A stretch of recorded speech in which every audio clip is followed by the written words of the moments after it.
তিনি কেমন ছিলেন? তিনি ছিলেন মধ্যম আকৃতির, তিনি না লম্বা, তিনি না খাটো, তিনি ছিলেন মাঝারি আকৃতির। তিনি কখনো বা যখন লক্ষ মানুষের সামনে দাঁড়াতেন, যেমন বিদায় হজের ভাষণের সময় ওই দিন আরাফার ময়দানে লোক ছিল 1,40,000। তিনি আস্তে করে যখন দাঁড়ালেন, 1,40,000 যদি মানুষ এক জায়গায় থাকে, সবাই কি একরকম না? ছোট বড় আছে, লম্বা খাটো আছে নাকি নাই? তো নবীজিও মাঝারি আকৃতি, তাহলে ওনার চাইতে লম্বা লোক তো কয়েক হাজার হবে। কিন্তু সবাই যখন দাঁড়ালেন, নবীও যখন দাঁড়ালেন, সবাই দাঁড়ানোর পরে অবাক বিস্ময়ে সবাই তাকিয়ে দেখলো, সবার উপর দিয়ে, ওই লম্বা লম্বা মানুষগুলোর মাথার উপর দিয়া আমার নবীর চেহারা মুবারক দেখা যায়। এটা হচ্ছে মুআজ্জাজা, স্পেশাল কোয়ালিটি, অনন্য বৈশিষ্ট্য। এটা নবুয়তের, নবীর জন্যই নির্দিষ্ট। এটা আপনি হবেন না। আপনি আরো লম্বা হইলেও দেখা যাবে সবার উপর দিয়ে আপনাকে দেখা যাবে না। কিন্তু নবীজি যখন দাঁড়াতেন, সবাই তাকিয়ে দেখতেন, সবার উপর দিয়ে সেই চাঁদ মুখটা যেন উজ্জ্বল, সেই পূর্ণিমার, চতুর্দশী পূর্ণিমার চাঁদের মতো যেন হাসতেছে। সুবহানাল্লাহ বলবেন না? তো নবী মধ্যম আকৃতির হওয়ার পরেও তিনি সবার উপরে লম্বা দেখা যেত। তিনি, তার চুলগুলো ছিল ঘাড় পর্যন্ত প্রলম্বিত। তিনি কখনো বা চুলের মাঝে যখন তৈল দিয়ে আঁচড়াতেন, কোকড়ানো চুলগুলো যখন ঢেউ খেলতো, অবাক বিস্ময়ে সাহাবারা তাকিয়ে দেখতেন, মনে হতো মৃদুমন্দ ঢেউ দেখা যায়। তার কপালটা ছিল চওড়া, কপালটা ছিল শুভ্র সাদা, তার চোখের ধনুকের মতো বাঁকা ছিল তার চোখের ভ্রু, আর চোখের পাতাগুলো ছিল গোলাপি রঙের, গোলাপ, ফুটন্ত গোলাপের, এক একটা গোলাপের পাপড়ির মতো। তিনি কখনো বা যখন একটু চোখের পলক ফেলতেন, চোখের পাতাটা যখন নড়ে উঠত, অবাক বিস্ময়ে মানুষ তাকিয়ে দেখতো, মনে হতো মৃদুমন্দ বাতাসে যেন ফুটন্ত গোলাপের এক একটা গোলাপ পাপড়ি মনে হয় যেন দোল খাচ্ছে। আমি এমন একদল মানুষের সামনে কথা বলছি যারা এখানে একটা কেন্দ্র করে একটা সুন্দর সমাজ বিনির্মাণের যারা প্রয়াস করেছেন, যারা সুন্দর সমাজ বিনির্মাণে ভূমিকা রেখেছেন। আমি এমন একদল মানুষের সামনে কথা বলছি যাদের ব্যাপারে আল্লাহ তাবারক ওয়া তাআলা কোরআনুল কারীমে ঘোষণা করে দিয়েছেন, কুল হাল ইয়াস্তাবিল্লাযীনা ইয়ালামুনা ওয়াল্লাযীনা লা ইয়ালামুন। হে রাসূল, আপনি বলুন, যারা জানেন, যারা জানে না, দুই দল কি সমান? কখনোই দুই দল সমান হতে পারে না। জানা মানুষগুলোর কাছে তাদের জানাকে শানিত করার লক্ষ্যে আজকে আমরা কিছু আলোচনা করছি। যে মানুষটিকে কেন্দ্র করে, যে মানুষটিকে আবর্তন করে গোটা বিশ্ব মানবতা আজকে আবর্তিত হচ্ছে। আজকে একবিংশ শতাব্দীর সূচনা লগ্নে গোটা বিশ্বে যখন আজকে মানবতা ভুলণ্ঠিত, মানুষের পিঠগুলো যখন ঠেকে গেছে দেয়ালে, মানুষ যখন মুক্তির নিঃশ্বাস নিতে পারছে না, হাঁসফাঁস করছে মানুষগুলো যেন সে আকাশ থেকে অথবা আল্লাহর পক্ষ থেকে খুব বেশি প্রয়োজন করছে একজন সাহায্যকারীর। ঠিক ১,৫০০ বছর আগে এমনই এক ক্রান্তি লগ্নে গোটা পৃথিবী যখন মানবতা ধ্বংস হয়ে গিয়েছিল, অন্ধকারে নিমজ্জিত হয়েছিল গোটা সমাজ, সমাজের মানুষগুলো যখন পশুর চাইতে নিকৃষ্ট হয়ে গিয়েছিল, মানুষগুলো যখন পশু প্রবৃত্তিকে লালন করে মনুষ্যত্বকে ধ্বংস করে দিয়েছিল, মনুষ্যত্বের বিকাশ ঘটানোর বদলে তারা পশু প্রবৃত্তিকে ধারণ করে নিজেরা প্রমাণ করে দিয়েছিল যে মানবতা ভুলণ্ঠিত করে দেয়া গেছে। তারা অন্যায়কে অন্যায় মনে করেনি, তারা অন্যায়কে অন্যায়ভাবে চিত্রিতও করতে পারেনি। একটা স্বাভাবিকতা যেন তাদের মাঝে প্রকাশ পেয়েছিল। অনেকটা এই রকম আজকে এই মসজিদে সবগুলো মানুষ যদি আপনার কাপড় শূন্য হতো, উলঙ্গ হতো, কোনো লেবাসধারী না হতো, সবাই মনে করেন এক টুকরা কাপড়, এক সুতা কাপড়ও কারো গায়ে নাই, ঠিক এমন সময় যদি একজন মানুষ কাপড় পরে ঢুকতো, তো সবাই মিলে কি বলতো যে একটা নোংরা, কোত্থেকে কি পেঁচাইয়া টেঁচাইয়া সেখানে ঢুকছে। তাইলে যে মানুষটা কাপড় পরে আসতো সে হয়ে যেত অসভ্য, আর সবগুলো মানুষ আমরা সভ্যতার ধ্বজাধারী মনে করতাম।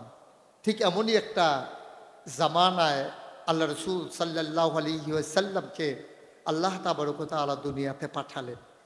তিনি আসার পরে তিনি দেখলেন মানুষগুলো বর্বর, বেদুইন, যাযাবর, মূর্খ, অসভ্য, জাহেল। তার কাছে নির্দেশ এলো এ মানুষগুলোকে নিয়ে আসতে হবে অন্ধকার থেকে আলোতে, গোমরাহি থেকে হেদায়েতে, কুফর থেকে ইসলামে, শিরক এবং বেদাত থেকে তৌহিদ এবং রিসালাতে। যে নির্দেশ এলো তিনি সে নির্দিষ্ট নির্দেশ পালনে তিনি প্রবিষ্ট হলেন। তিনি চেষ্টা শুরু করে দিলেন কেমন করে মানুষগুলোকে, এটা একটু বন্ধ করা যায় না, এটা বন্ধ করে দিতে হবে, এটা টোটালি অফ। যে মানুষগুলো এখানে এই বড় বড় সভ্য মানুষে পরিণত হলো, আল্লাহ রসুল সাল্লাল্লাহু আলাইহি সাল্লাম তাদের কাছে দিন আর দাওয়াত দেওয়া শুরু করলেন। তাদেরকে দিনে সুকুমার বৃত্তি লালন করানোর জন্যে তিনি তাদেরকে জাগিয়ে তুলতে শুরু করলেন, অনেকটা ঘুমন্ত মানুষকে যেন জাগিয়ে দেওয়া। আল্লাহ রসুল সাল্লাল্লাহু আলাইহি সাল্লাম সেই ক্ষেত্রে তার খুব বেশি প্রয়োজন ছিল কয়েকটা জিনিসের। এক নম্বরে, তিনি যদি উত্তম চরিত্রের অধিকারী না হতেন, এই অসভ্য মানুষগুলোর মাঝে সভ্যতাকে তুলে ধরা তার জন্য খুবই কঠিন ছিল। এখন তিনি তার যে সুন্দর কোমল চরিত্র, তার ব্যবহার, তার চালচলন, সকল কিছুর দৃষ্টিকোণে তিনি যখন মনুষ্যত্বের বিকাশ ঘটিয়ে সবার মাঝে তিনি যখন প্রমাণ করে দিলেন তিনি সেরা মানুষ। আর এই প্রমাণ করার জন্য তার তিনটা জিনিসের দরকার ছিল। মানুষ যখনই আপনি খেয়াল করবেন, তে যখন সবার মাঝে যখন মানুষটা উত্তম হিসেবে পরিচয় দিতে চায়, তখন তার তিনটা জিনিস লাগবে। হয় তার বংশমর্যাদা, নয়তোবা তার পদ পদবী, তিন নম্বরে তার সৌন্দর্য, আর এই তিনটাকে ছাপিয়ে গিয়ে সবচেয়ে বড় যেটা দরকার তার উত্তম চরিত্র। এই চারটা জিনিসের মাধ্যমে মানুষ গুণান্বিত হয়, মর্যাদার আসনে আসীন হয়। বংশ যদি ভালো হয় তখন মানুষটাকে মর্যাদার আসনে মানুষ দেখে। যেমন রাসূল সাল্লাল্লাহু আলাইহি ওয়াসাল্লামকে আল্লাহ তাবারক ওয়া তাআলা সেই দৃষ্টিকোণ থেকে গোটা পৃথিবীর সবচেয়ে সেরা যে বংশ সেই কুরাইশ বংশে, এবং সেই কুরাইশ বংশের যত উপশাখা আছে এর মাঝে সবচেয়ে সম্ভ্রান্ত যেটা বনু হাশিম গোত্র, সেখানে নবীজিকে এনেছিলেন। অর্থাৎ বংশীয়ভাবে তিনি ছিলেন অতুলনীয়। এবার আসুন পদ পদবী। নবীজির জন্য আল্লাহ তাবারক ওয়া তাআলা তিনটা পদবী দিয়েছেন, যেটা কোনো নবী রাসূলকেও আল্লাহ দেন নাই। তিনি ছিলেন ইমামুল মুরসালিন, তিনি ছিলেন খাতামান নবিয়্যিন, তিনি ছিলেন রাহমাতুল লিল আলামিন। এটা কিন্তু চারটিখানি কথা। আমি যে তিনটা কথা বললাম, অসংখ্য নবী এবং রাসূল এসেছেন দুনিয়াতে, কিন্তু এই তিনটা কথা শুধু নবীর জন্য নির্দিষ্ট। তিনি ইমামুল মুরসালিন, সমস্ত রাসূলগণের তিনি ইমাম। দুই নম্বরে তিনি খাতামান নবিয়্যিন, তিনি হলেন সর্বশেষ নবী, ওনার পরে আর নবী নেই। প্রমাণ হিসেবে তিনি নিজেই বলেছেন, আনা খাতামুন নবিয়্যিন লা নবিয়্যা বা'দি, আমি হলাম সর্বশেষ নবী, আমার পরে আর নবী নাই। সুবহানাল্লাহ বলবেন না? এবার তিনি হলেন রাহমাতুল লিল আলামিন। যেমন আল্লাহ তাবারক ওয়া তাআলার ব্যাপারে আমাদের কি ধারণা, আমরা কিন্তু 5 ওয়াক্ত নামাজে প্রতি রাকাতে বলে দিই, শুরুতেই আমরা কি বলি? আলহামদুলিল্লাহি রাব্বিল আলামিন। সমস্ত জগতের যিনি রব, জগৎ সমূহের যিনি রব, সমস্ত প্রশংসা তার জন্য। এখন নবীজির ব্যাপারে আমাদের ধারণা কি? আল্লাহ বলছেন, শুনে নাও, আমার কাছ থেকেই নবীর কথা শুনো, ওয়ামা আরসালনাকা ইল্লা রাহমাতাল লিল আলামিন। তাইলে রব্বুল আলামিন, রাহমাতুল লিল আলামিন মানে যত জায়গায় আল্লাহ রব। রব মানে কি? রব মানে হচ্ছে না আল্লাহ, আপনি তো সহজ ভাষায় বলে দিলেন রব মানে আল্লাহ। না, রব মানে আল্লাহ শুধু এক কথায় বোঝানো যাবে না। খালেক, তিনি সৃষ্টিকর্তা। মালেক, তিনি রাজাদিরাজ। রহমান রহিম, তিনি করুণাময় দয়াময়। ওয়াদুদ, তিনি প্রেমময়। তিনি সত্তার, গুনাহ ঢেকে রাখেন। গফফার, তিনি ক্ষমা করে দেন। এখন যদি আপনি বলেন রব কি, রব হচ্ছে বান্দার যা দরকার, দরকারি জিনিসটাকে দরকারের সময় প্রয়োজন মতো, পরিমাণ মতো চাওয়ার আগে যিনি দিয়ে দেন তিনি রব। সুবহানাল্লাহ। বান্দার যা দরকার, দরকারি জিনিসটা দরকারের সময় পরিমাণ মতো চাওয়ার আগে যিনি দিয়ে দেন তিনি হলেন রব। চারটিখানি কথা, এক শব্দে রব বোঝানো যাবে। তাহলে আল্লাহ হচ্ছেন রব্বুল আলামিন আর নবী হচ্ছেন রহমাতুল্লিল। সুবহানাল্লাহ বলবেন না? আপনি বুঝতে পেরেছেন? মানে হচ্ছে যত জায়গায় আল্লাহ রব, ঠিক তত জায়গায় আমার নবী রহমত। আপনি একটা জায়গাও বাদ দিতে পারবেন। এই পৃথিবীর জন্য আল্লাহ রব, মানুষের জন্য রব, জিনের জন্য রব, ফেরেশতার জন্য রব, আসমান জমিনের রব, বৃক্ষ তারকারাজির জন্য রব, কুলুকুলু বেগে বয়ে যাওয়া নদীর তিনি রব, পাহাড় যিনি ঠেসে দিলেন প্যারেগের মতো করে সেই পাহাড়ের তিনি রব, যিনি নদী দিলেন, নদীর ভিতরে পানি, পানির ভিতরে এই মাছ, নদীর কিনারে গাছ, গাছের ভিতরে ফুল, ফুলের পরে ফল, যিনি আখের ভিতরে রস, ওই নারিকেল গাছের মাথায় ডাবের ভিতরে পানি দিলেন তিনি রব। আর এই যত জায়গায় তিনি রব, ঠিক তত জায়গায় আমার নবী রহমত। সুবহানাল্লাহ। হয়তো পাখি গেয়ে উঠতো না নবীর রহমত যদি না পেত, হয়তো ওই নদীর পানি কুলুকুলু বেগে বয়ে যেত না যদি নবীর রহমত অবধারিতভাবে বর্ষিত না হতো। তিনি রব হিসেবে সৃষ্টি করেছেন আর সব জায়গায় আমার নবীকে রহমত হিসেবে প্রেরণ করেছেন।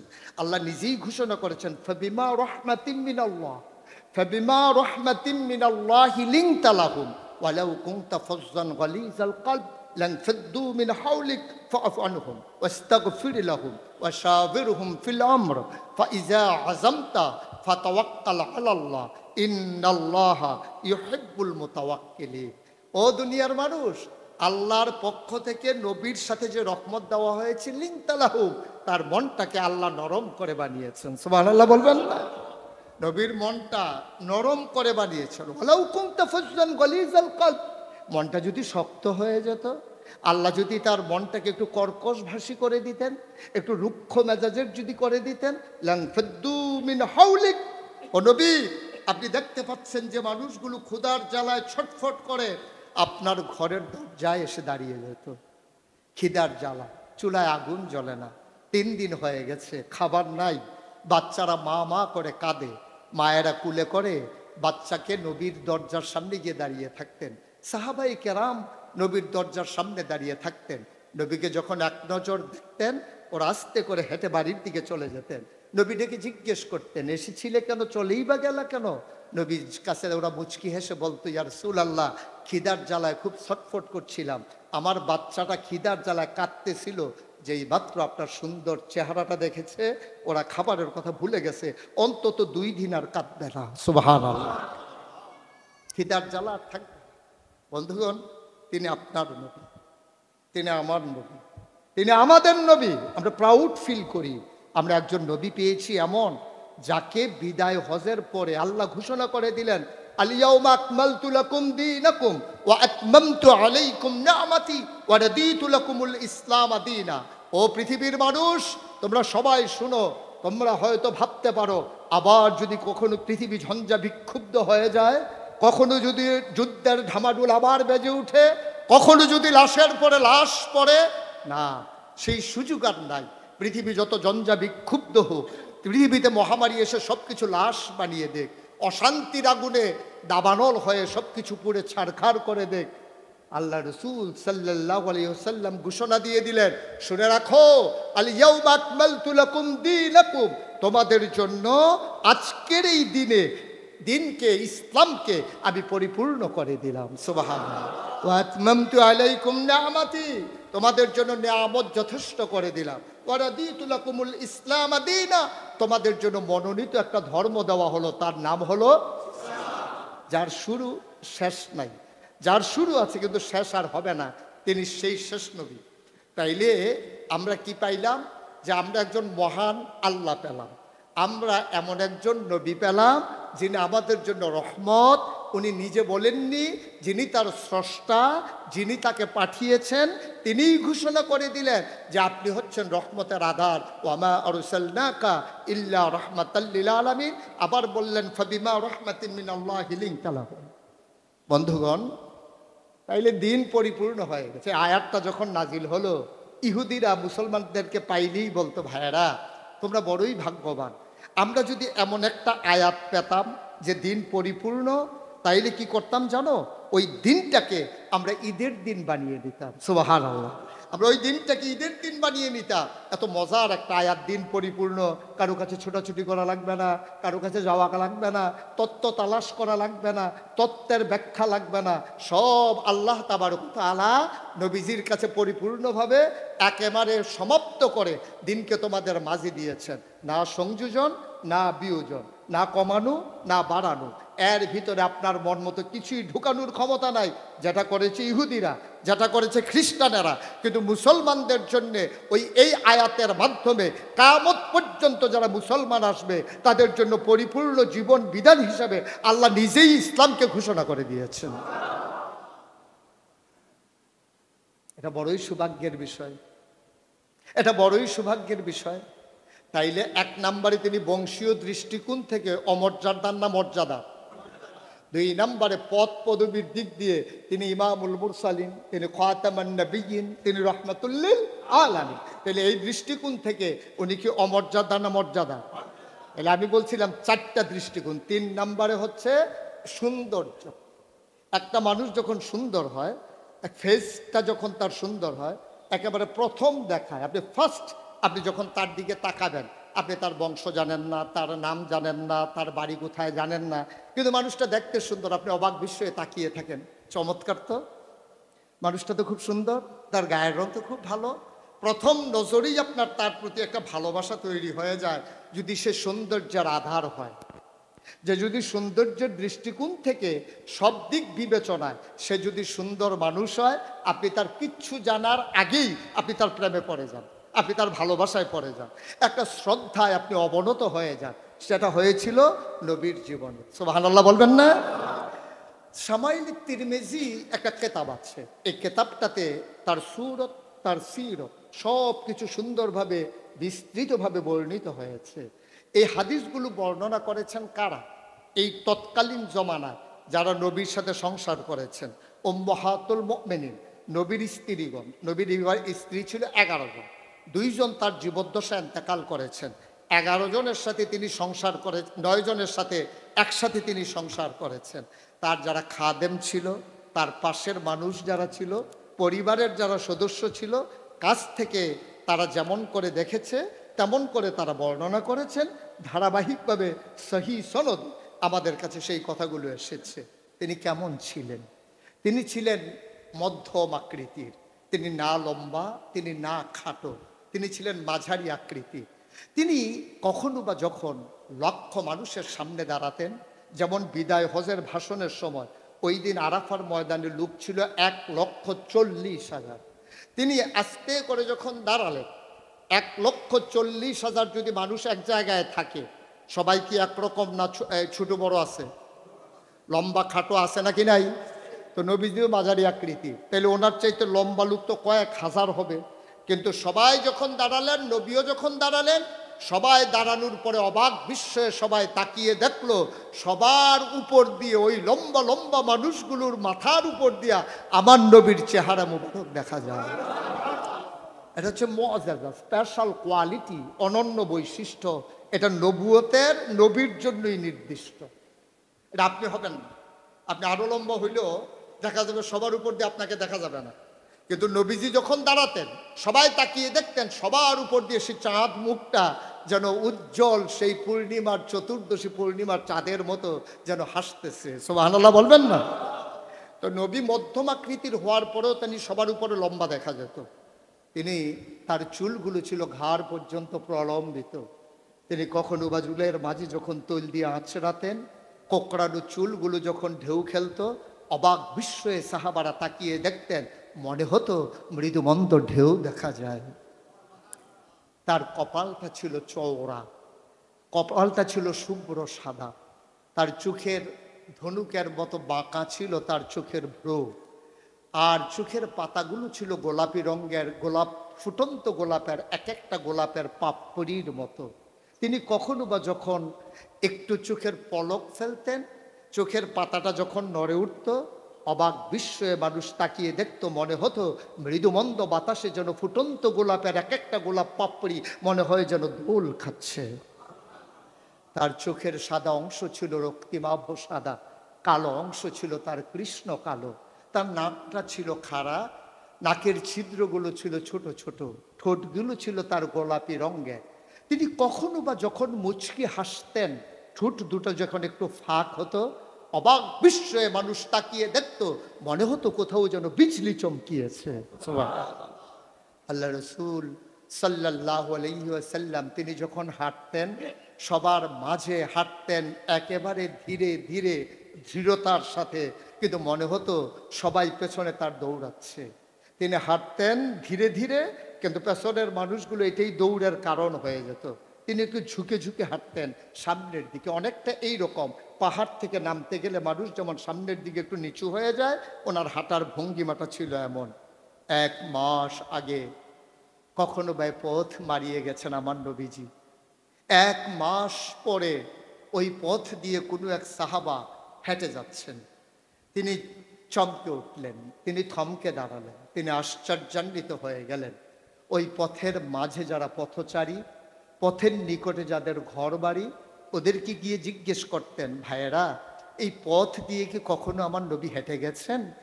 ওরা চমকে উঠতেন, হ্যাঁ হেঁটে গেছেন তো সেই 1 মাস আগে, তুমি এখন কেমন করে বুঝলে? সাহাবা চোখের পানি ছেড়ে দিয়ে বলতেন, ভাই 1 মাস আগে আমার নবী পথে হেঁটে গেছেন, আজও মনে হয় নবীর গায়ের জান্নাতি গন্ধ পাওয়া যায়। ভর দুপুরে প্রচণ্ড গরমে তিনি যখন রোদের মাঝে খোলা আকাশের নিচে হাঁটতেন, সাহাবারা তাকিয়ে দেখতেন, আমরা ভীত সন্ত্রস্ত, আমরা এই রোদের মাঝে বাইরে যেতে চাই না, যেখানে ধান দিলে ক্ষয় হয়ে যাবে, চাল দিলে মুড়ি হয়ে যাবে। প্রচণ্ড গরমের মাঝে তিনি হাঁটেন কেমনে? অবাক বিস্ময়ে উপরের দিকে তাকিয়ে দেখতেন, নবী হেঁটে যায় আর নবীর মাথার উপরে একটা মেঘের টুকরা ছায়া হয়ে হয়ে পাশে পাশে যায়।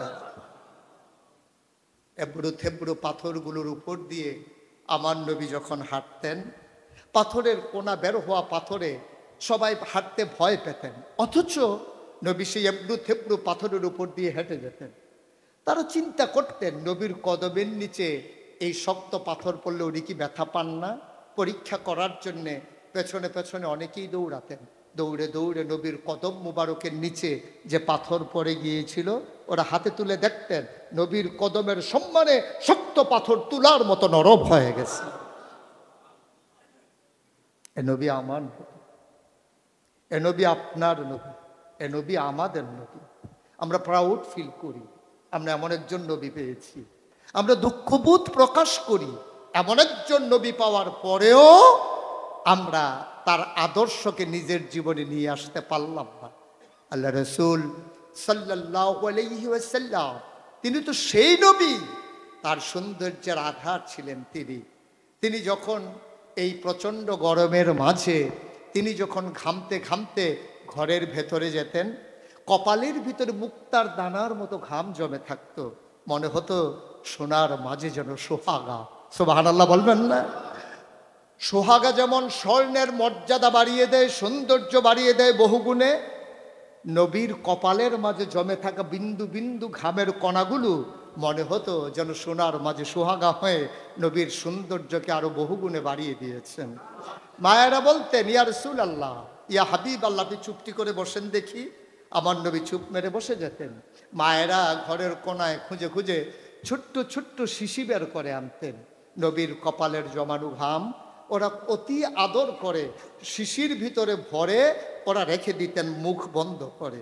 কখনো যখন ঈদ আসতো, বিয়ে যখন হতো, ওরা সুগন্ধি হিসাবে নবীর গায়ের ঘামকে ওরা আতর হিসাবে ব্যবহার করতেন। এমনই এক বর্ণনা তাফসির ইবনে কাসিরের ভেতরে আল্লামা ইবনে কাসির উনি সুন্দরভাবে বিধৃত করেছেন, যেটা আমি কোথাও পাইনি। অত্যন্ত রিয়ার একটা হাদিস। সাহাবা আসলেন, এসে বললেন, ইয়া রাসূলুল্লাহ, ইয়া হাবিব আল্লাহ, আপনি কি শুনেছেন আমার মেয়ে আপনার নাতনি? আমরা কিন্তু নবীজিকে রুহানি পিতা মনে করি। নবীজি সুবহানাল্লাহ বলবেন না?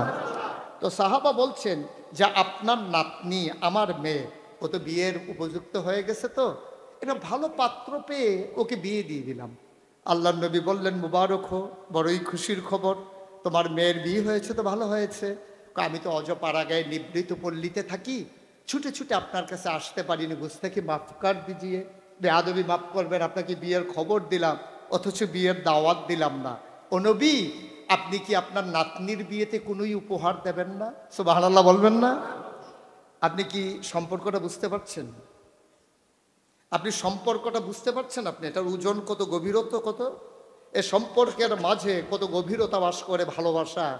সাহাবা বলছেন, ইয়া রাসূলুল্লাহ, আমার মেয়ের বিয়ে আপনি কি কিছুই উপহার দেবেন না? আপনি পারবেন বলতে? আপনার উপরস্থ কোনো কর্মকর্তাকে আপনি কি পারবেন আপনার ইমামকে বলতে? আপনি কি পারবেন আপনার পীর সাহেবকে বলতে যে হুজুর আমার মেয়ের বিয়ে হয়ে যাবে? আপনি কিছুই দেবেন না। কিন্তু সাহাবাদের সাথে সম্পর্কটা ছিল তো গোড, একটা রিলেশন ছিল। নবী করিম সাল্লাল্লাহু আলাইহি সাল্লামকে জিজ্ঞেস করলেন, ও নবী, আমার মেয়ে আপনার নাতনি বিয়ে হবে, আপনি কিছু দেবেন না? নবী পকেটের ভিতরে হাত ঢুকালেন, তিনি দেখলেন পকেটটা একেবারেই খালি। তিনি বিব্রত বোধ করলেন, তিনি লজ্জা পেয়ে তার চেহারাটা লাল হয়ে গেল। সাহাবারা বলেন, নবী এতই লাজুক ছিল, অনেকটা কুমারী মেয়েদের মতো। কুমারী মেয়েরা যেমন লজ্জা পেলে লাল হয়ে যায়, গায়ের ভিতরে শিহরণ জাগে, ঠিক নবীজি এমনই লাজুক ছিলেন। তিনি কোনো কারণে লজ্জা পেলে সবাই বুঝে ফেলতো নবী লজ্জা পাচ্ছেন, তার কপালের ঘাম জমে যেত, চেহারাটা তার লাল হয়ে যেত, লজ্জায় তার মাথা অবনত হয়ে যেত। সাহাবা চাইলেন মেয়ের বিয়েতে কিছুই দেবেন না। নবী পকেট হাতড়ে দেখে কিছুই নাই। তিনি খুব বিব্রত বোধ করলেন, তিনি মানসিকভাবে একটু কষ্টও পেলেন। আহারে, এমন নবী তোমার, তুমি চাইলে আমি একটা উপহারও দিতে পারলাম না। গরিব নবী তোমার, তোমার গরিব নবী কিচ্ছু দিতে পারলো না। ওকে ফাইন, আগামীকালকে নির্দিষ্ট সময় চলে এসো, তোমার জন্য উপহার রেডি করে রেখে দেব। যেই কথা সেই কাজ। নবীজি বললেন, আমি যদি ঘুমিয়ে থাকি কেউ তো দরজার কড়া নাড়ে না, সুতরাং তোমার সাথে আমার গোপন সিগন্যাল, তুমি দরজায় ধরে নাড়া দেবা, আমি বুঝবো তুমি চলে এসেছো, তোমার জন্য অনুমতি দেয়া হলো। আসার সময় ছোট্ট একটা শিশি আর একটা কাঠি নিয়ে আসবা। যা বলা তাই হলো। পরের দিন আসলেন, ভেতর থেকে দরজা বন্ধ, নক করা হলো নির্দিষ্ট সংখ্যায়। নবীজি দরজা খুলে মুচকি হেসে বললেন, আহলান সাহলান মারহাবা, মোস্ট ওয়েলকাম, আমার ভুবনে তোমাকে স্বাগতম। সুবহানাল্লাহ বলবেন না? নবী মোটেও বিরক্ত হলেন না, হাসি মুখে তাকে ভেতরে ঢোকালেন। বললেন, শিশি এনেছো? বলে যে হ্যাঁ ইয়া রাসূলুল্লাহ, তো শিশি। লুঙ্গির খিট থেকে শিশি বের করে দিলেন। নবীজি পাঞ্জাবির হাতাটা গুছাইতে শুরু করলেন। গুছাইতে গুছাইতে তিনি কনুর এদিকে নিয়ে আসলেন, হাতটা তার উদুম হয়ে গেল। এ পাশটাও তিনি গুছিয়ে নিলেন। আবার দুই হাতে শক্ত করে কচলাতে শুরু করলেন। সাহাবা বললেন, আমি অবাক বিস্ময়ে তাকিয়েছি, উনি করছেন কি? কচলাতে কচলাতে তার হাত লাল হয়ে গেল, পশমের গোড়ায় গোড়ায় ঘাম জমে গেল। এবার তিনি বললেন, শিশি কই? কই তো ইয়া রাসূলুল্লাহ, এখানে ধরো। নবীজি হাত বাঁকা করলেন, কনুর কাছে শিশি ধরলেন, ফোঁটা ফোঁটা ঘাম জমে অর্ধেকটা শিশি ভরে গেল। সুবহানাল্লাহ বলবেন না?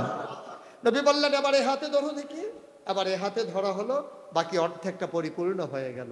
নবী মুখটা বন্ধ করে মুচকি হেসে বললেন, গরিব নবী তোমার, তোমার মেয়েকে বলো আমি দামি কিছুই দিতে পারলাম না, এটাই আমার পক্ষ থেকে তোমার মেয়ের জন্য, তোমার মেয়ের বিয়ের উপহার। সুবহানাল্লাহ। সাহাবা খপ করে ধরলেন, চোখের পানি ছেড়ে দিলেন। ইয়া রাসূলুল্লাহ, ইয়া হাবিব আল্লাহ, আপনি শুনে রাখবেন, আপনার খুশির জন্য বলছি না, আমার মেয়ে বড় ভাগ্যবতী।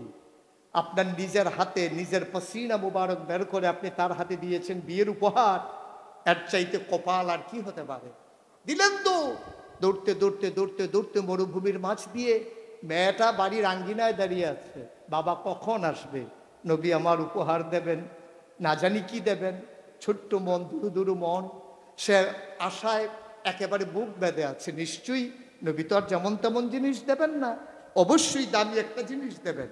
মেয়েটা দেখলো যে তার বাবা আসতেছে, ওই রোদের ভিতরে প্রচন্ড গরম, দুদু মরু প্রান্তর ভেদ করে একটা মানুষ দৌড়চ্ছে, দৌড়চ্ছে তো দৌড়চ্ছে, আর মেয়েটা দৌড়ে দৌড়ে বাবাকে আগায় আনার জন্য চলে গেল। গিয়ে দেখে বাবার দুই হাত খালি। মেয়েটা চমকে উঠলেন, থমকে দাঁড়ালেন, আশ্চর্যান্বিত হয়ে গেলেন। তাহলে কি নবী ওয়াদা রাখেননি? নবীজি বলেছিলেন আমাকে কি দেবেন? তাইলে কি নবী আমাকে কিছু দিতে পারেননি? মেয়েটা আশাহত হলো, স্বপ্ন তার ভেঙ্গে চুরমার হয়ে গেল। মেয়েটা বলতেছে, বাবা আমার নবী কি আমাকে কিচ্ছু দেয় নাই? আপনি না বলছিলেন আজকে গেলে উপহার দেবে, নবী বলেছেন। আমার এই নবী তো ওয়াদা খেলাপ করেন না, তিনি তো কোনো মানুষকে খালি হাতে ফিরিয়ে দেন না, তিনি তো সেই মানুষ যিনি কখনো মিথ্যা বলেন না, কিচ্ছু দেয় নাই আমাকে। লোকটা মুচকি হেসে বলে, মা তোর মতো ভাগ্যবতী কি কেউ আছে? সবচেয়ে দামি জিনিসটা তোকে দেওয়া হয়েছে। কুকুই। উনি লুঙ্গির গিট থেকে ছোট্ট শিশি বের করলেন, বের করার সাথে সাথে এই চতুর্পাশ সুগন্ধে ভরে গেল। সুবহানাল্লাহ। মেয়েটা বললেন, বাবা এটা কি? নবীজি তোর বিয়েতে তার নিজের গায়ের পসিনা মুবারক তোর জন্য উপহার হিসেবে দিয়েছেন। মেয়েটা খুব করে বোতল নিয়ে মুখে লাগালেন, চোখে লাগালেন, চুমু খেলেন, বুকে রাখলেন, ঝাপটে ধরে বললেন, বাবা সত্যি গোটা পৃথিবীর অর্ধেকটা যদি আমাকে দিয়ে দেওয়া হতো আমি তত খুশি হতাম না, নবী যা দিয়েছে তার জন্য আমি যত খুশি। সুবহানাল্লাহ। মেয়েটা দৌড়ে দৌড়ে ঘরে গেলেন, এক ফোঁটা ঘাম হাতের তালুতে নিলেন, ঘষে ঘষে তার অঙ্গ প্রত্যঙ্গে মেখে নিলেন। এবার কাপড় পেঁচিয়ে সন্দুকের ভিতরে ঢুকিয়ে রাখলেন। যখন ঈদ আসত, আনন্দ ঘন কোনো মুহূর্তে মেয়েটা ওইখান থেকে শিশিটা বের করে এক ফোঁটা নিয়ে তার গায়ে মাখত। কোনো এক ঈদের দিনে সকালবেলা সবাই ঈদগাহে যাবে, আর সুগন্ধ ছড়িয়ে পড়েছে গোটা মদিনায়, আকাশে বাতাসে। মানুষগুলো চমকে উঠলো, থমকে দাঁড়ালো। মানুষগুলো চিন্তায় পড়ে গেল, এত দামি পারফিউম কে ব্যবহার করে? গন্ধ যেখান থেকে আসছে ওই বরাবর সব চতুর্দিক থেকে আগাতে শুরু করলো। আগাতে আগাতে আগাতে আগাতে ওই মরুর মাঝে সে বাড়িটি, একলা বাড়িটি দাঁড়িয়ে আছে। ওই বাড়ির চতুর্পাশ দিয়ে মানুষ ঘেরাও দিয়ে ফেলেছে। লোকটা বের হয়ে এসেছে, মেয়ের বাবা বলতেছে, তোমরা এখানে এত মানুষ কি করো? তোমার বাড়িতে কি সেই সুগন্ধ? কে দিয়েছে এই সুগন্ধ? তুমি তো গরিব মানুষ, পেলে কই? এবার সাহাবা চোখের পানি ছেড়ে দিয়ে বললেন যে নবীর পক্ষ থেকে আমার মেয়ের বিয়েতে উপহার, আর আমার মেয়ে এক ফোঁটা বের করে আজকে ঈদের দিনে দিয়েছেন। সব লোকজন বলল, তোমার বাড়ি আজকে থেকে সাধারণ কোনো বাড়ি না, এই বাড়ির নাম আমরা সবাই মিলে রেখে দিলাম সুগন্ধি বাড়ি। বন্ধুগণ, এ নবী আমার নবী, এই নবী আপনাদের নবী, এই নবী আমাদের সকলের নবী। আমরা প্রাউড ফিল করি, আমরা গর্ববোধ করি, আমরা এমন একজন নবী পেয়েছি, এমন একজন নবী পেয়েছি। গোটা 30 পারা কোরআনের আহকামুল কোরআন 500 আয়াত, যেইগুলোর ভিতরে আছে করো, করবা না, ধরো, ধরিও না, ছাড়ো, ছাড়বা না। এইরকম করো, করবা না, ধরো, ধরবা না, ছাড়ো, ছাড়বা না, খাও, খাবা না, এইরকম 500 হুকুমের আয়াত যেই কোরআনের ভিতরে আছে, নবী ছিলেন তার বাস্তব নমুনা। একটা আদেশ নাই যেটা নবী মানেন নাই, একটা নিষেধ নাই যেটা নবী ছাড়েন নাই। সুবহানাল্লাহ। আল্লাহ যখন ঘোষণা করলেন, কল হে রাসূল আপনি বলে দেন, ইন কুনতুম তুহিব্বুনাল্লাহ, তোমরা কি আল্লাহকে ভালোবাসতে চাও অথবা আল্লাহর ভালোবাসা চাও? ফাত্তাবিউনি, ও নবী আপনি বলুন, ওরা যেন আপনাকে অনুসরণ অনুকরণ করে। তাইলে কি হবে? ওয়ায়াগফির লাকুম যুনুবাকুম ফাত্তাবিউনি ইউহিব্বুকুমুল্লাহ। যদি আপনাকে ওরা ভালোবাসে, অনুসরণ করে, অনুকরণ করে, হয়ে যাবে ভালোবাসা আল্লাহর জন্যে। আর যদি আল্লাহর জন্য ভালোবাসা হয়ে যায়, ওয়ায়াগফির লাকুম যুনুবাকুম, তোমাদের সমস্ত গুনাহ আল্লাহ তাবারক ওয়া তাআলা মাফ করে দেবে। আয়াত যখন নাজিল হলো, সাহাবারা চিন্তায় পড়ে গেলেন। নবীকে যতক্ষণ বাইরে দেখি ততক্ষণ তো নবী অনুসরণ করি, কিভাবে তিনি কথা বলেন আমরাও সেভাবে বলি, কিভাবে তিনি লেনদেন করেন আমরাও সেভাবে লেনদেন করি, কিভাবে তিনি পথ চলেন আমরাও সেভাবে পথ চলি, যেভাবে তিনি খাওয়া দাওয়া করেন আমরাও তেমন করে খাই। কিন্তু নবী ঘরের ভিতর তার স্ত্রীদের সাথে কেমন করে আমরা তো জানি না। দৌড়ে দৌড়ে চলে গেলেন ওই মায়েদের ঘরে। মায়েদের ভিতরে যিনি সবচেয়ে বেশি বুদ্ধিমতী, বয়সে কম বুদ্ধিতে বেশি, তিনি হচ্ছেন আম্মাজান আয়েশা রাদিয়াল্লাহু তাআলা আনহা, যার ব্যাপারে নবীজি বলেছেন, ও সাহাবারা তোমরা কি তোমাদের আম্মা আয়েশাকে চেনো? কই কেন চিনবো না, আয়েশা সে তো আপনার আদরের হুমায়রা। নবীজি আদর করে আয়েশাকে হুমায়রা ডাকতেন, বলে আয়েশা সে তো আপনার আদরের হুমায়রা, আয়েশা সে তো আবু বকরের কন্যা, আমাদের আম্মা, সুবহানাল্লাহ বলবেন না? আয়েশা কি চিনবো না? আয়েশা সম্পর্কে সব জানো? কি জানতে হবে? তোমরা আয়েশার মর্যাদা, আয়েশার গুরুত্ব, ইসলামে তার অবদান এ সম্পর্কে কিছু খবর রাখো।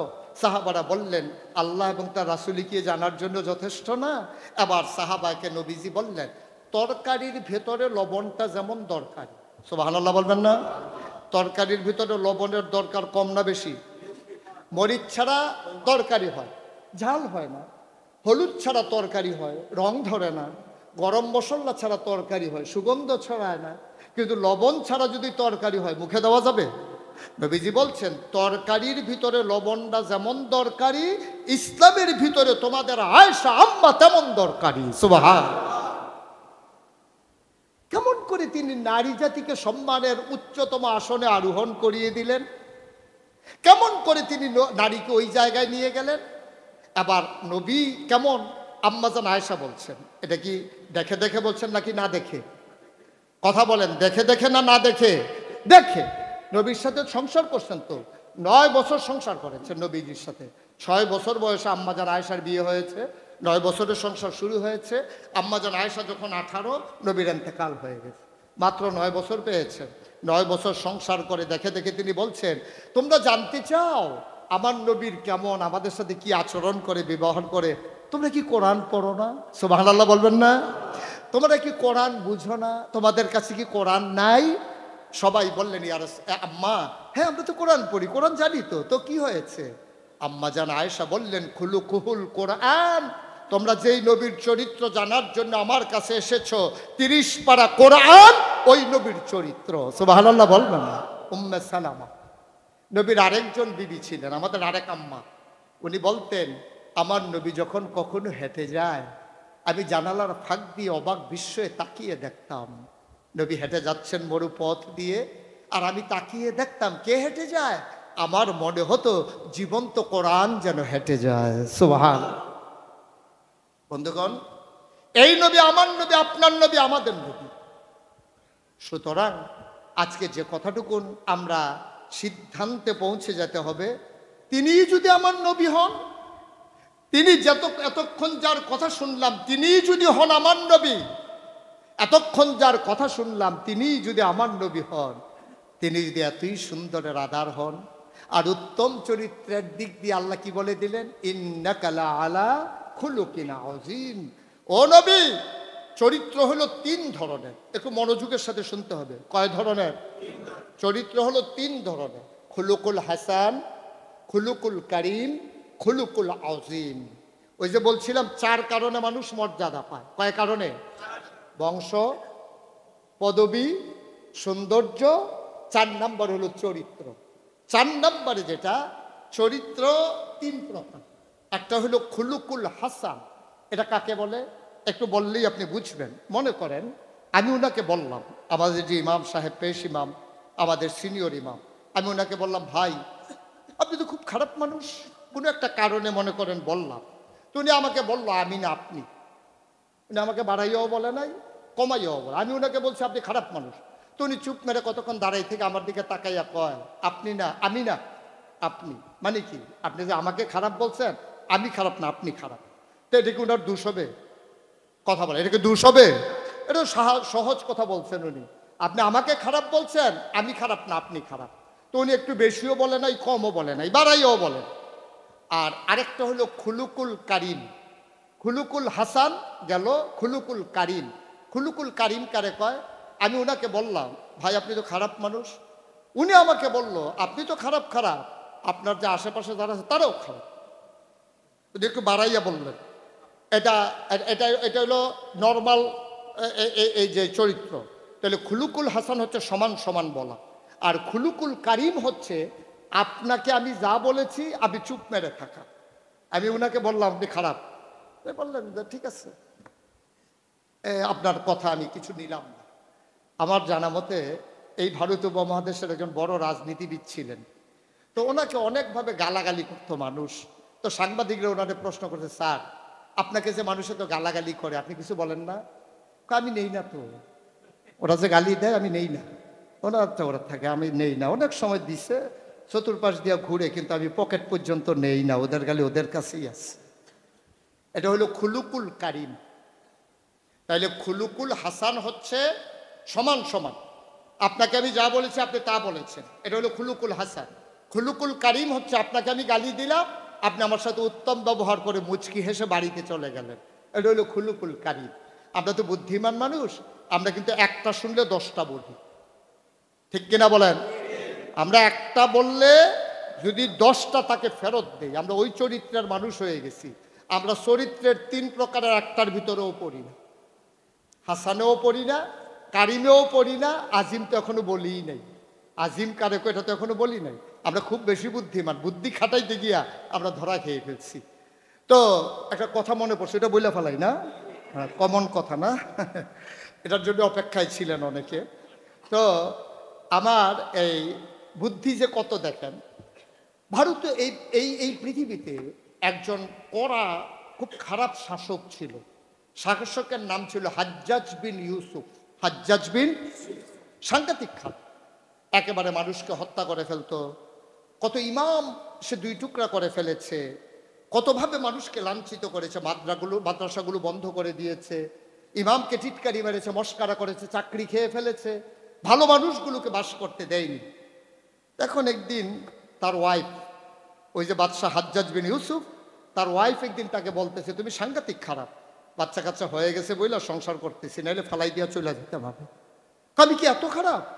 তুমি কত খারাপ, রাস্তায় গেলেই তো টের পাবা, তুমি যাও না কি কখনো? তো উনি বললেন, ঠিক আছে আজকে ছদ্মবেশে ঘুরে ঘুরে দেখবা আমি কত খারাপ। তো উনি যখন বাইরে গেছে, এক ভিক্ষুক, উনারে আর চিনতে পারে নাই, উনি যে হাজ্জাজ বিন ইউসুফ, নোংরা কাপড় পরে ছদ্মবেশে উনি যখন গেছে, তো ভিক্ষুক বলতেছে, স্যার কিছু ভিক্ষা দিয়েন। কার কাছে বলছে? এই দেখছেন, সচেতন মানুষের কাছে কথা বইলা মজা আছে। আপনারা তো বলতে পারছেন কার কাছে বলছে। আমি গত কয়েকদিন আগে এক মাহফিলে বলছিলাম, কার কাছে বলছে? ওরা কই, হুজুর আমরা কি ওইখানে ছিলাম নাকি, কার কাছে বলছে? এই যে ঢাকার মানুষের কাছে ওয়াজ করে যে কি মজা, এতদিনে বুঝছি না। তাহলে এখন থেকে ঢাকা মাহফিল আসতে আর সারা যাবে না, তাই ইশারা দিলেই বুঝে ফেলে না। তা হাজ্জাজ বিন ইউসুফ কথা মনে আছে তো নাকি? এখন ভিক্ষুক বলতেছে, এই তুমি যে আমার কাছে ভিক্ষা চাইলা, আমি তোমাকে ভিক্ষা দেব, তবে আমার একটা বিষয় জানার আছে, তুমি কি বলতে পারবা? কয় যে কি বলবো? কয় এই দেশের যে রাজা হাজ্জাজ বিন ইউসুফ, মানুষটা কেমন? কয় নামটাই মুখে নিয়েন না। সাংঘাতিক খারাপ, আমরা তোর নাম মুখে নেই না তো, অসভ্য, সাংঘাতিক খারাপ। ওর নাম আপনি বলতেছেন যে মানুষটা কেমন, আমাকে জানতে চান? আমি তো ওর ব্যাপারে কোনো মন্তব্য করতে রাজি না, ও সাংঘাতিক খারাপ, আমরা নামও লজ্জায় ওর মুখে নেই না। হাজ্জাজ বিন ইউসুফ উনি কি খুশি না খুব রাগান্বিত? কিন্তু রাগ তো উনি দেখাইতে পারেন না, বুদ্ধিমান মানুষ তো, উনি আর রাগ না দেখাইয়া উনি বলতেছে, আচ্ছা শুনো, আমি যদি এখন তোমাকে বলি যে লোকটা কেমন, তুমি তো বললা লোকটা খুব খারাপ, আচ্ছা হাজ্জাজ বিন ইউসুফ নিজে যদি এসে তোমার সামনে জিজ্ঞেস করে লোকটা কেমন, তখন তুমি কি বলবা? ভিক্ষুক বুঝে ফেলছে এইটাই সে, আমি তো ধরা খাইয়া গেছি, আজকে মায়ের খবর আছে। এখন লোকটা মুস্কি হেসে কয়, যদি উনি এসে আমাকে জিজ্ঞেস করে লোকটা কেমন, তখন আমি বলবো সপ্তাহে আমার 2 দিন মাথা খারাপ থাকে, আজকে প্রথম দিন যাইতেছে। হাজ্জাজ বিন ইউসুফ বলে যে বুদ্ধি গুণে বাইসা গেল, নাইলে তোমার খবর ছিল আজকে। এ বুদ্ধি দিয়েছেন আল্লাহ, মা ইউরিদিল্লাহু বিহি খাইরান ইউফাক্কিহু বিদ্দীন, যাকে আল্লাহ কল্যাণ দিতে চায়, নাজাত দিতে চায়, লাভ দিতে চায়, আল্লাহ রাসূল বলছেন আল্লাহ তাকে দিন বুঝার, সঠিক দিন বুঝার তৌফিক দেন। আপনারা তো এমন এক মসজিদ কেন্দ্রিক আপনারা বাস করেন যেখানে সুযোগ্য বিবেচনা প্রসূত বর্তমান প্রেক্ষাপটে যিনি বুঝে বুঝে কথা বলেন, এমন একজন খতিব পেয়েছেন, আপনারা এমন ইমাম পেয়েছেন, এমন খাদেম পেয়েছেন, যারা আপনাদের দিনের কথাগুলো তুলে ধরার জন্য অবলীলায় যতটুকুন জ্ঞান রাখা দরকার বহির্বিশ্বের পারিপার্শ্বিক সবগুলো রেখে রেখে তারা আপনাদেরকে তিল তিল করে সচেতন নাগরিক হিসেবে গড়ে তোলেন। আপনারা তো সেই মানুষ যারা সুন্দর পরিবেশ পেয়েছেন, আপনারা সেই মানুষ যারা সুন্দর সুদক্ষ সুযোগ্য খাদেম পেয়েছেন, আপনারা বুঝতে বুঝতে শুনতে শুনতে এক একজন আলেম হয়ে গেছেন। এজন্য আমি এই কথাটুকুন এজন্য বললাম, আপনি চাইবেন কার কাছে? ওয়াল্লাযীনা জাহাদু ফীনা লানাহদিয়ান্নাহুম সুবুলানা ইন্নাল্লাহা লামাআল মুহসিনিন। আল্লাহ বলছেন ওয়াল্লাযীনা জাহাদু, যারা চেষ্টা করে ফীনা ফিদ্দীনা ফিল ইসলাম, যারা ইসলাম মানতে চায়, ইসলাম বুঝতে চায়, লানাহদিয়ান্নাহুম সুবুলানা।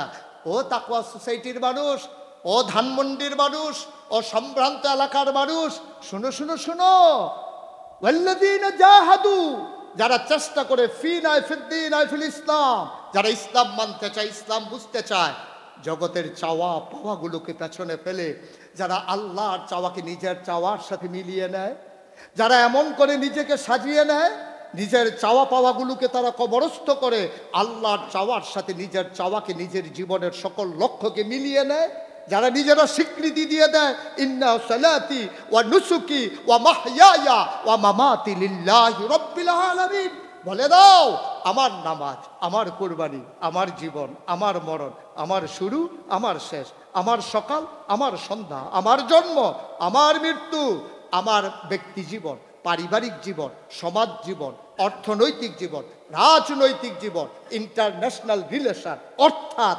ব্যক্তি হিসেবে আমার যা কিছু, সকল কিছু কেবলমাত্র, শুধুমাত্র, একমাত্র লিল্লাহি রাব্বিল আলামিন, আল্লাহর জন্য। সুবহানাল্লাহ বলবেন না? এই ঘোষণা যারা দিতে পেরেছে তারাই পৃথিবীতে অমর হয়েছে।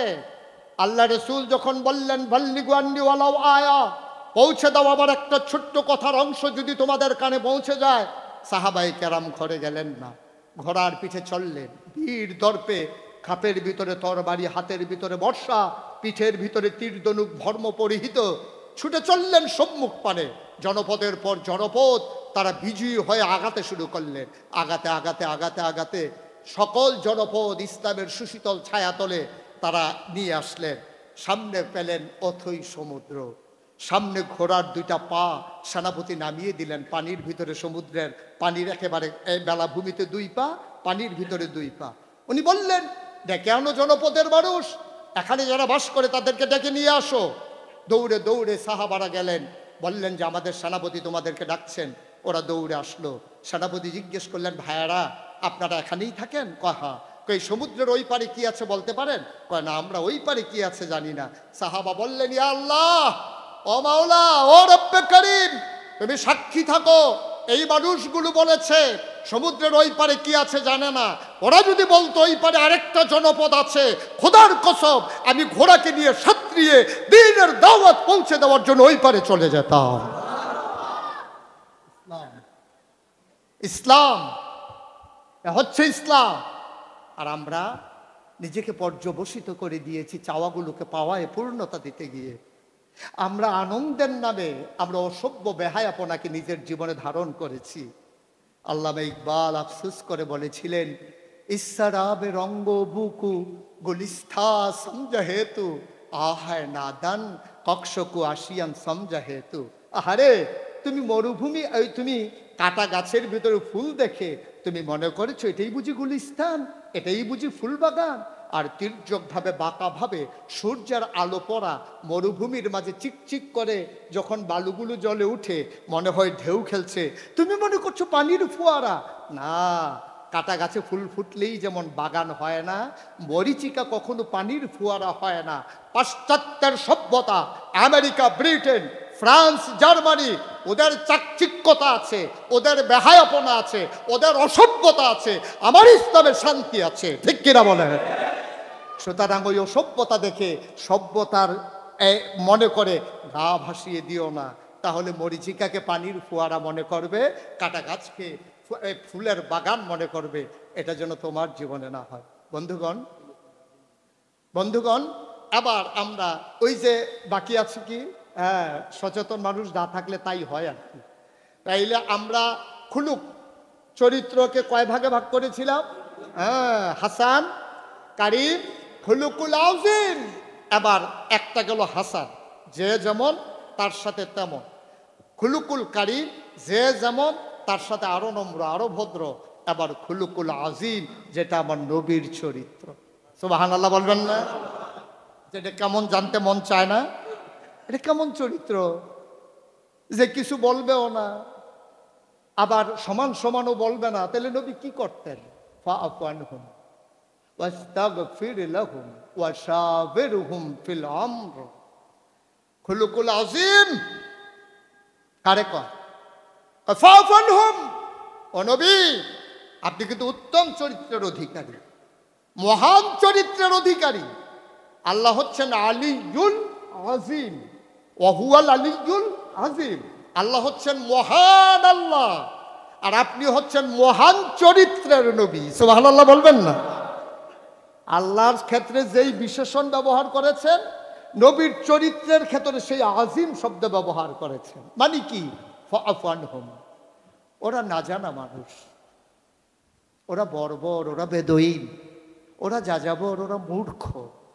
ওরা তো একটা ইউনিভার্সিটি পায় নাই, ওরা একটা কামিল মাদ্রাসা পায় নাই, একটা দাওরা হাদিস মাদ্রাসা পায় নাই, ওরা ইন্টারমিডিয়েট কলেজ পায় নাই, বিশ্ববিদ্যালয় কলেজ পায় নাই, তা পায় নাই। ওরা একটা কাউমি মাদ্রাসা পায় নাই, একটা তাকওয়া সোসাইটির মতো একটা মসজিদের খতিব পায় নাই, শুক্রবারের আলোচনা ওরা পায় নাই। না পেয়েছে ওরা প্রিন্ট মিডিয়া, না পেয়েছে ওরা ইলেকট্রনিক্স মিডিয়া। তা তাদের সভ্যতার কোনো কিছুই তারা পায় না। ছিল রাষ্ট্রীয় কাঠামো, না ছিল দেশ, না ছিল রাজধানী, না ছিল বিভাগ, না ছিল এমপি, না ছিল এসপি, না ছিল ডিসি। ছিল না বলতে কিছুই ছিল না। Landphone, courier service, internet, post office, তারপরে আপনার কি বলে ইলেকট্রনিক্স মিডিয়া, প্রিন্ট মিডিয়া, হাই বলতে কিচ্ছু নাই, বক্তব্য নাই, আপনার গণশিক্ষা নাই, নৈশ শিক্ষা নাই, প্রি প্রাইমারি নাই, কিন্টার গার্ডেন নাই। এরপরে ওই মানুষগুলোকে আপনি ভালো মানুষ বানাতে হবে। ফাফু আনহুম। ওরা তো বুঝে না, ওরা নির্বোধ, ওরা বোকা, ওরা আপনার রাস্তায় কাটা বেছায়, ওরা আপনাকে জাদুঘর বলে, ওরা আপনাকে টিটকারি করে, মস্কারা করে। আপনি যখন বললেন কুলু লা ইলাহা ইল্লাল্লাহ, তোমরা সবাই বলে দাও লা ইলাহা ইল্লাল্লাহ, আপনার আপন চাচা আবুল আহাব হাতের ভিতরে পাথর নিয়ে আপনার দিকে ঢিল মেরে ছুঁড়ে বলেছিল, ইয়া মুহাম্মদ তাব্বালাক, ও মোহাম্মদ তোমার ধ্বংস হোক। এক্ষেত্রে আপনি কি করবেন? আপনি রাগান্বিত হবেন? আপনি ফিরিয়ে আবার গালি দেবেন? আপনি কি যেমন বলেছে তেমন বলবেন? না, ফাফু আনহুম।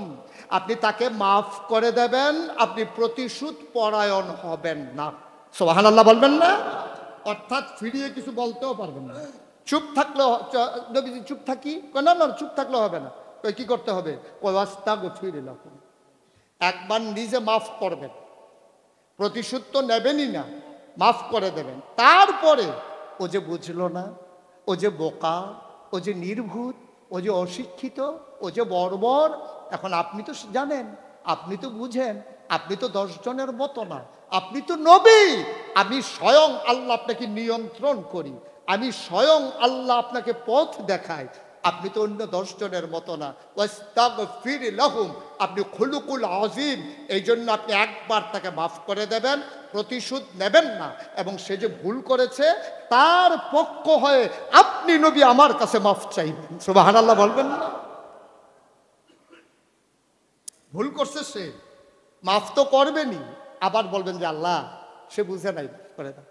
ওই যেমনটা আমাদের দেশে হয়, ছোট্ট নাতি বিয়ে বাড়িতে গিয়ে গ্লাস ভাঙিয়ে ফেলছে। এখন বিয়ের বাড়ির সব লোক দৌড়ে আসছে, নিয়ে ছোট বাচ্চা নিয়ে আসছেন, গ্লাস ভেঙে ফেলছে। একটা গ্লাসের দাম কত জানেন? মাপ চাই। আরে গ্লাস ভাঙছে,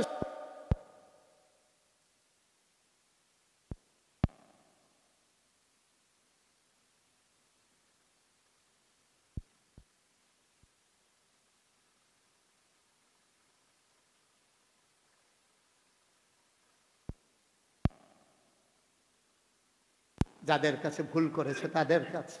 ও নবী, আপনি তো খুলুকুল আযীম, আপনার হৃদয়ে তো ভালোবাসায় ভরা, আপনি তো ভালোবাসার আধার, আপনি ভালোবাসার প্রতীক, আপনি ভালোবাসার নমুনা, আপনি রাহমাতুল লিল আলামিন।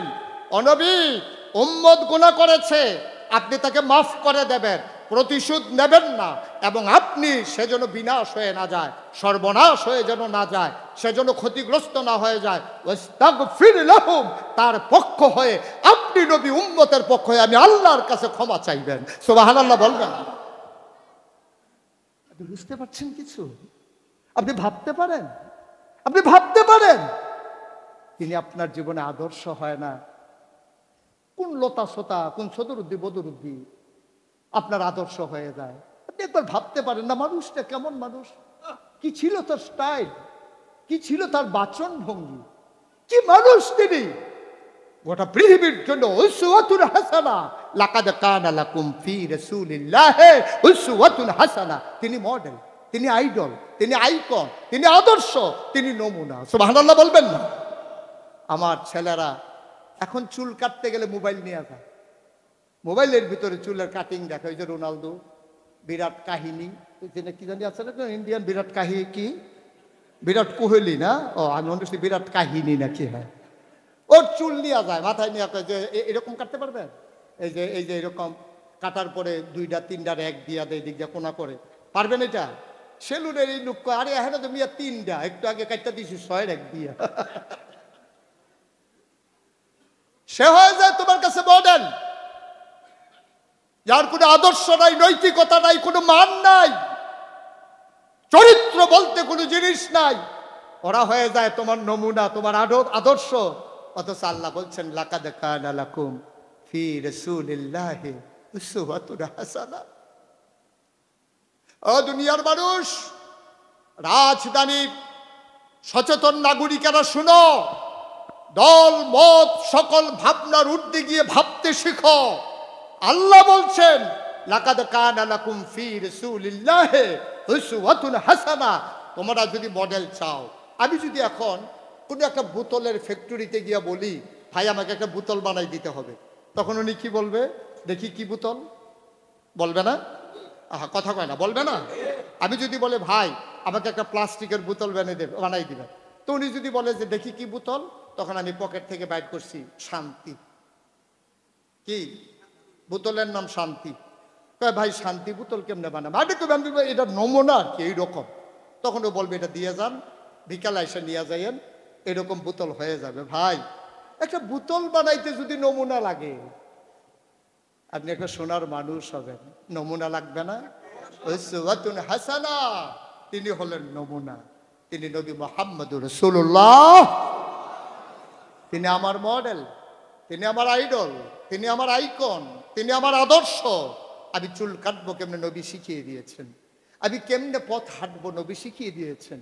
কোনো পথচারী আমার কাছে যদি সাহায্য চায়, কেউ যদি হাত বাড়িয়ে দেয়, আমি কেমন করে তাকে সাহায্য করতে হবে নবী আমার শিখিয়ে দিয়ে গেছেন। আসুন আজকে এই তাকওয়া সোসাইটির এই অনন্য আয়োজন, আমি প্রাউড ফিল করছি, আমি গর্ববোধ করছি। আপনারা জানতে চান, জানাতে চান, অর্থাৎ আমি ভালো মানুষ হতে চাই, ভালো মানুষের সমাজ বিনির্মাণে ভূমিকা রাখতে চাই। এজন্য লক্ষ লক্ষ টাকা খরচ করে আপনারা যে অনন্য আয়োজন করেছেন, যে অনন্য সংযোজন করেছেন, পথিকৃত তাকওয়া হয়ে গেল। অর্থাৎ এখন যদি কেউ করে ওই কাজ, তাইলে এর রাহবার হচ্ছে তাকওয়া মসজিদ। ঠিক কিনা বলেন? আপনারা শুরু করে দিন। আর শুরুটা এমনই লাভ, একটা কাজ যদি কেউ শুরু করে, ভালো কাজ, কিয়ামত পর্যন্ত এই ভালো কাজটা যতদিন চলবে, ওই সর্বপ্রথম জিনিস, বড় একজন অফিসার আপনার জায়গায় আপনি করেন, আপনি একজন ইমাম আপনার জায়গায় আপনি করেন, আপনি একজন পীর সাহেব আপনি করেন আপনার জায়গা থেকে। নবীজি তো তাই করেছেন, সুন্দর সমাজ বিনির্মাণে সোনার মানুষ তৈরি করেছেন, নিজে হয়েছেন মডেল। আসুন সবাই মিলে করি। আমি মুশতাক ফয়েজি, সোশ্যাল মিডিয়ার সুবাদে অনেকেই আমার নাম শুনেছেন, কারণে কারণে জেনে গেছেন।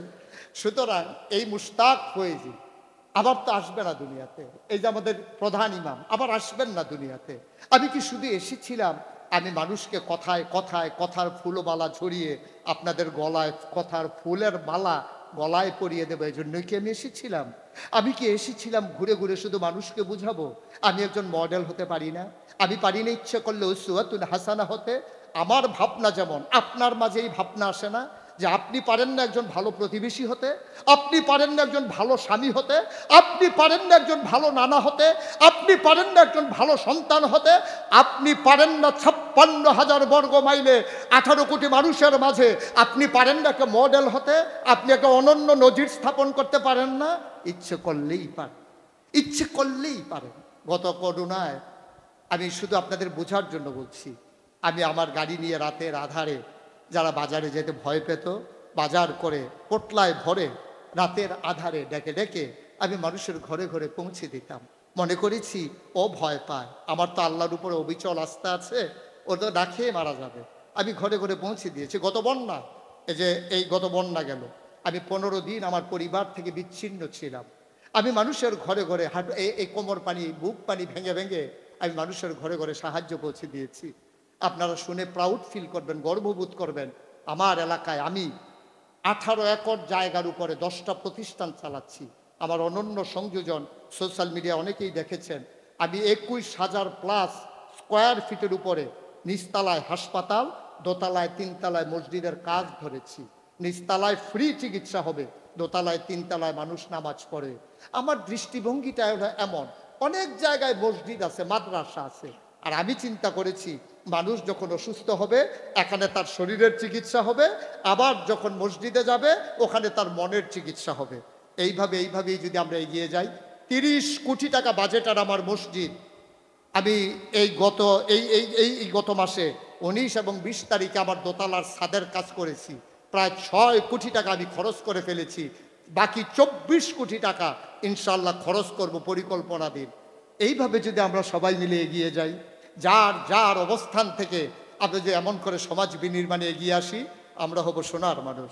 ঘুমিয়ে ঘুমিয়ে আর সময় কাটাতে চাই না, আমরা এমন করে সময় কাটাতে যাই, এমন করে নিজেকে জাগিয়ে দিতে চাই, অত যে আধার পর্দা পাড়ায় ভোর হলো জানি না তা, নারঙ্গী বনে কাঁপছে সবুজ পাতা, দুয়ারে তোমার 7 সাগরের জোয়ার এনেছে ফেনা, তবু তুমি জাগলে না, তবু তুমি জাগলে না।